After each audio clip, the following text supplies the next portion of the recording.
Welcome back in our maths class. Okay, so let's start with our exercise. That is exercise number 3.4, and we have already discussed about our, I think, sixth question. 1 to 6. We are already discussed about. So now let's start with our question number 7. है ना? So let's start. देखिए question number 7. In a town, the number of males is this, female is this, and children is this. Then find the total population of town. देखो एक town में इतने mail हैं, इतनी females हैं और children भी इतने हैं.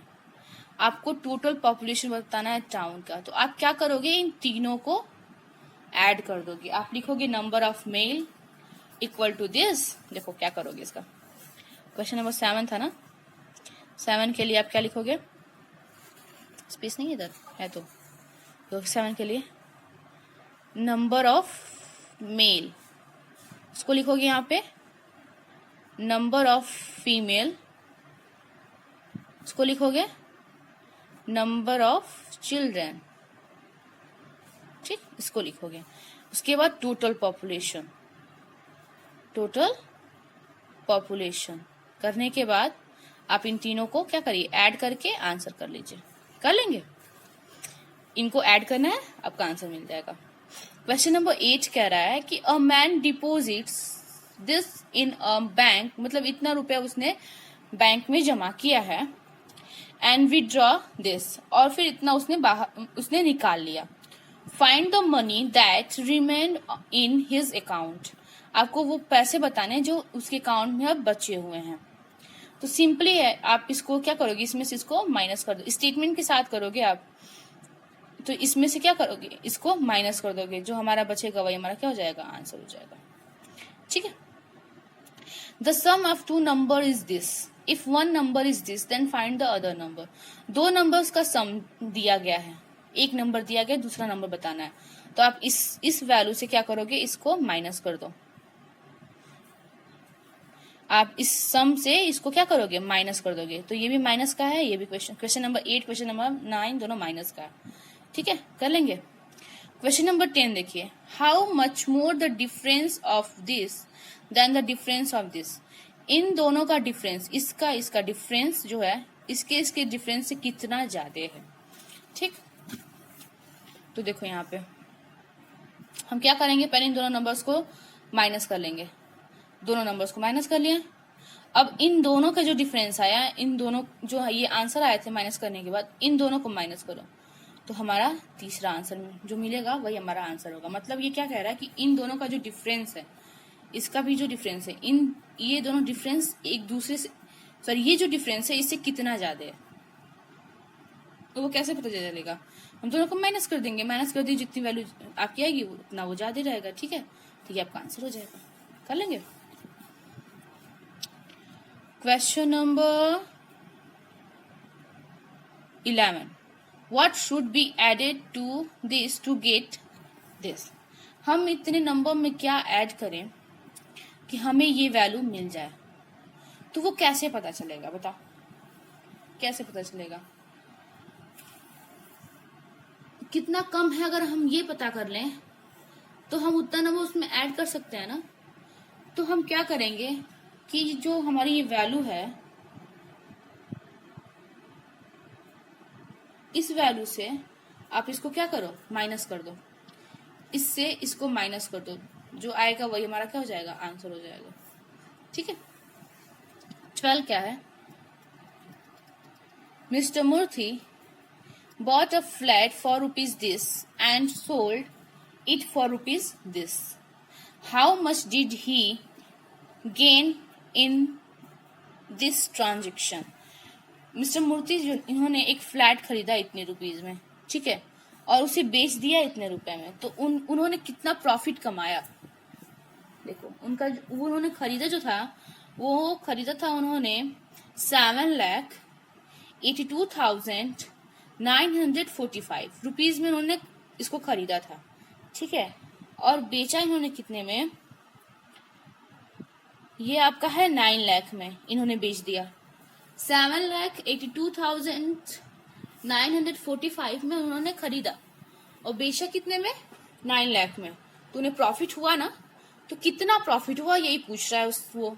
तो क्या करोगे आप, 9 लाख से इस वैल्यू को माइनस कर दो, ठीक है। जो माइनस करोगे वही हमारा आंसर हो जाएगा, ठीक। अब देखिए थर्ड क्या है, सॉरी 13 क्या है, अ स्टेट प्रोड्यूस्ड दिस, मतलब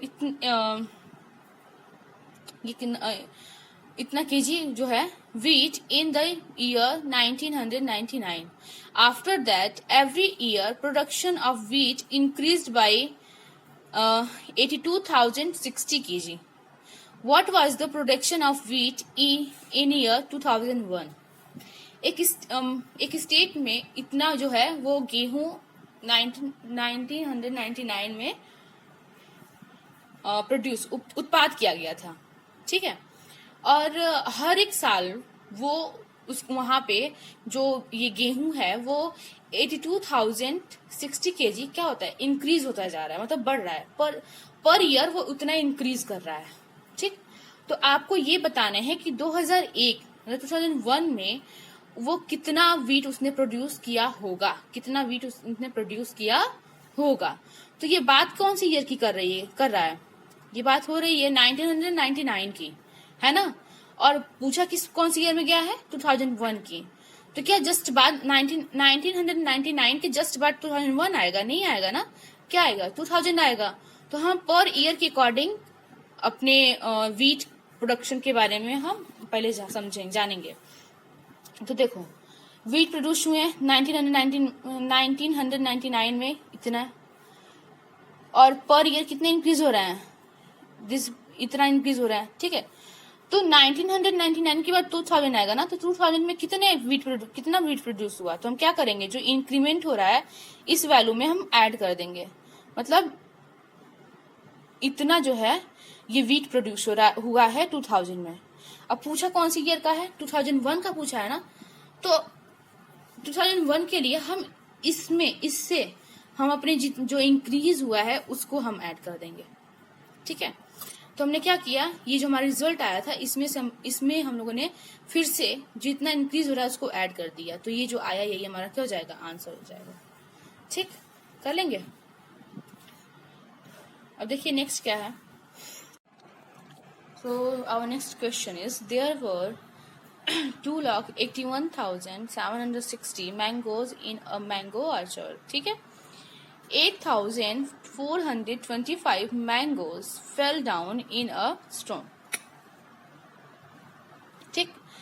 and 2,09,432 mangoes were picked from the trees. How many mangoes were left on the trees? है ना, मीन्स एक आम के बगीचे में इतने आम थे, ठीक है, जिसमें से आंधी आई तो उसमें इतने आम जो थे वो गिर गए, और ये जो मैंगोज हैं इनको तोड़ लिया गया। तो अब आप ये बताइए कि कितने मैंगो उन ट्रीज पे बचे हुए हैं, ठीक है। तो सबसे पहले आप क्या करोगे, इन दोनों को ऐड कर लोगे, इसको और फिर इसको, मतलब जो आंधी इसकी वजह से गिर गए थे उनको, और फिर जो ये तोड़ लिए गए हैं उनको, इन दोनों को ऐड कर लीजिए, ऐड कर लेंगे। उसके बाद आप क्या करोगे, ये जो जितने आम थे, जितने टोटल मैंगोज जितने थे उनमें से आप इसको माइनस कर देंगे, ठीक। कर लोगे, श्योर ऐसे ही करना है आपको, कर लेंगे। फर्स्ट आप जितने भी पेड़ से आम टूट के गिर गए हैं या फिर जितने आप तोड़ लिए गए हैं उनको ऐड कर लीजिए, कितने टोटल आम पेड़ से मतलब पेड़ पे नहीं है, ठीक है। और फिर उसको क्या करो, आप जितने मैंगोज थे उनसे माइनस कर दो, तो बाकी जितने बचेंगे वो हमारे क्या होंगे, पेड़ पे ही रहेंगे ना, और कहाँ जाएंगे। चलिए देखो बच्चा, मैंने उस दिन आप लोगों को question number 3 and question number I think हाँ 6। क्वेश्चन नंबर 3 में आपको मिनिमम फाइंड आउट करने थे, ठीक है। देखो क्वेश्चन नंबर 3 में, सॉरी क्वेश्चन नंबर 3 में आपको सबट्रैक्ट फाइंड आउट करने थे, ठीक। और क्वेश्चन नंबर 6 में आपको मिनिमम फाइंड आउट करने थे। ये थोड़ा मेरे से उस दिन मिस्टेक हो गई थी, मैंने आप लोगों को बता दिया था कि ये मिनिमम का है, ये सबट्रैक्ट का है, जो कि रॉन्ग था, ठीक है। तो मैं उसको फिर मैंने बाद में आप लोग को बोला था कि आप लोग ऐसे करिएगा। तो आप जो इसको आप आई होप ऐसे ही किए होगे, ठीक। चलिए अच्छे से कंप्लीट करिएगा कॉपी। और आज आप लोग का ये मैथ्स का जो सिलेबस है वो कंप्लीट हो गया है, ठीक है। तो मैथ फर्स्ट कंप्लीट हो गया है, मैथ आप इसकी कॉपी कंप्लीट करते रहिएगा। नेक्स्ट सेशन से हम लोग मेंटल मैथ्स पढ़ेंगे, ठीक। और आई होप आप पढ़ रहे होगे, ओके। तो ओके, थैंक यू।